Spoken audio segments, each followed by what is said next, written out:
한국 공군이 팔레스타인 강경 무장정파 하마스의 기습 공격을 받은 이스라엘에 군수송기를 파견하여 한국인 160여 명을 대피시키는 과정에서 일본인 51명도 함께 구출하여 일본에서 화제가 되고 있습니다.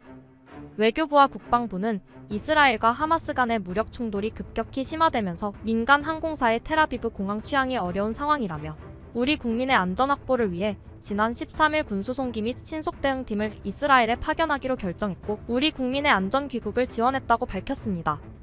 이스라엘 교민수송에 투입된 시그너스는 공군의 공중급 유기로 기본 임무는 상공에서 작전 중인 전투기의 연료를 공급하는 일이지만 공군이 보유한 CL-30 수송기보다 항속거리가 길고 더 많은 인원을 태울 수 있어 대형 수송기로서 수송작전에 투입되어 활약하고 있습니다.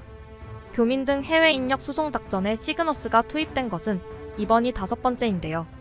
2020년 7월 코로나19 확산에 따라 이라크에 파견된 근로자 수송에 투입됐으며 2021년 7월에는 소말리아 아덴만 해역에서 임무를 수행하는 청해부대 장병을 수송했습니다.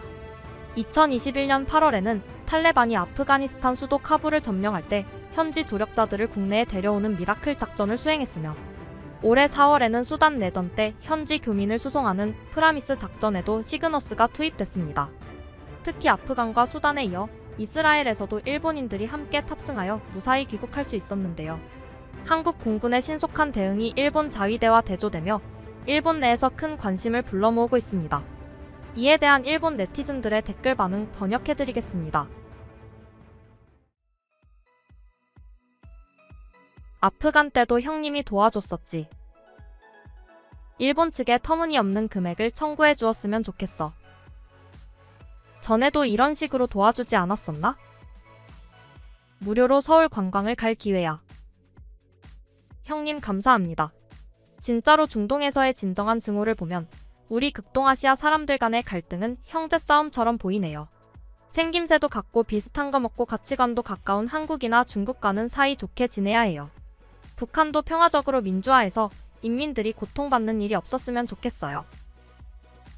레이시스트 잽과는 큰 차이가 있군요. 자국민을 보호하는 김에 다른 나라 국민도 보호하는 의협심. 일본의 대응으로는 기대할 수 없기 때문에 슬프다. 왜냐하면 일본은 자국민 보호조차 제대로 할 수 없으니까. 역시 한국. 우리 같은 놈들에게 마음을 써주시다니. 인도주의 선진국이야. 아프간 때도 바로 수송기 띄우고 구출하러 갔었지. 한편 일본에서는 아프간에서는 민간인을 방치하고 대사만 도망친 사건도 있었지. 잽 대사관은 개인의 보신과 세금의 빨대나 꼽는 무능한 관료들로 가득 차 있어. 아프간 당시 한국군은 가장 빨리 전세기를 확보하고 중국 상공을 통해 최단 거리로 날아가 대사관과 그 직원들 전원을 구조했어. 반면 일본 자위대는 카불이 함락된 후 정보 공유가 늦어져 대피 작업도 지체되고 많은 직원들이 공항까지 도착하지 못해 다른 국가의 군용 버스를 타고 대피했지. 게다가 대사관 직원만 구조 대상으로 삼았기 때문에 대사관 직원의 가족들은 구조에서 제외되어 많은 사람들이 방치됐었어. 자민당과 내두익은 해외 거주하는 잽은 자기 책임으로 방치군요.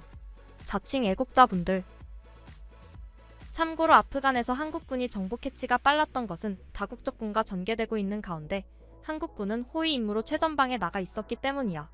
자위대는 보급과 인프라 담당으로 전투에 관여하지 않게끔 되어 있었고 다국적군으로부터의 정보는 당연히 최전방에서 함께 싸우고 있는 한국군에게 가장 빠르게 공유되었다.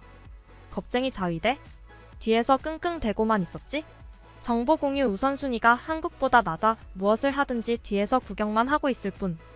결국 전쟁터에서 전선에 나서지 않는 나라는 신뢰받지 못한다. 역시 선진국이야. 한편 잽은 이제 끝났다. 또 같은 일들이 일어나고 있군. 한국은 군대가 있어 위기관리 능력이 높아.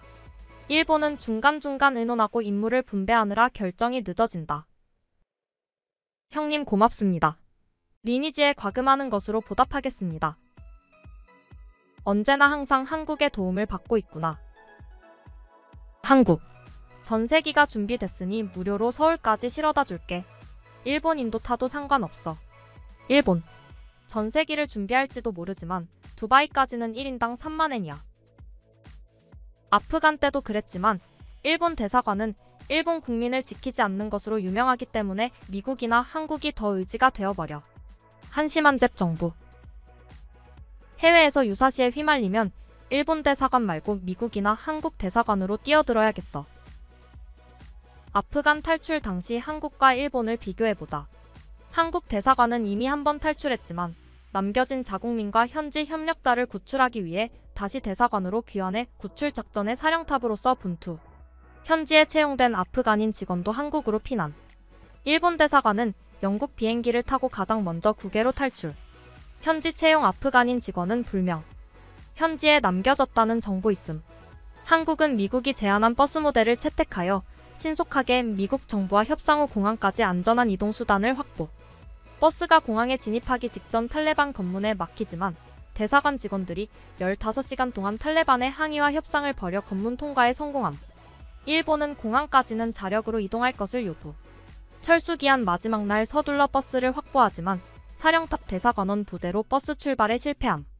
한국은 당초 해외 민간기를 전세 내 구출을 실시할 예정이었지만 공격을 받을 것도 상정해 군의 전술기를 파견하도록 방침을 전한. 신속한 대응으로 아프가니스탄인 391명과 한국인 다수를 구출. 일본은 해외 민간기를 전세 낼 예정이었는지는 불분명. 대사관원들이 탈출한 지 며칠이 지나서야 자위대기 파견을 표명하지만 탑승 희망자 대부분은 공항까지 가지도 못함. 일본인 기자 1명과 자위대원만 탑승에 이륙함.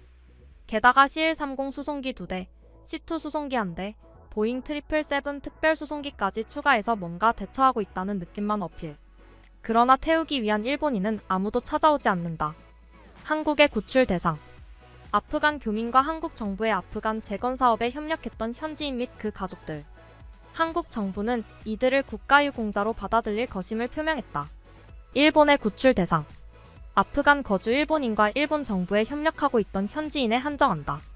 현지인 가족은 받아들이지 않겠다고 일본 정부가 밝혔다. 일본 입국 후 대우는 알 수 없으나 비자 발급이 될 때까지는 입관 수용시설에서 수용 예정. 국제적 망신이 될까봐 MPO 협력자인 아프간인 가족만 버리기로 하고 현지 일본 정부 아프간인 직원 가족들은 이슬라마바드까지만 데려가기로 변경. 그래도 망신이기에 직원의 가족은 일본에 받아들이는 경우도 검토한다로 변경. 하고 있는 느낌을 내기 위해 신원 불명의 수수께끼 아프간인 14명을 미군으로부터 받아 자위대 수송기로 이슬라마바드까지 운반한다. 하고 있다는 느낌을 더 내기 위해 구출 예정 500명의 일본 협력자 명단을 만든다. 어쩐지 명단이 탈레반에 넘어가 500명이 목숨을 잃을 위기에 처한 것 같다.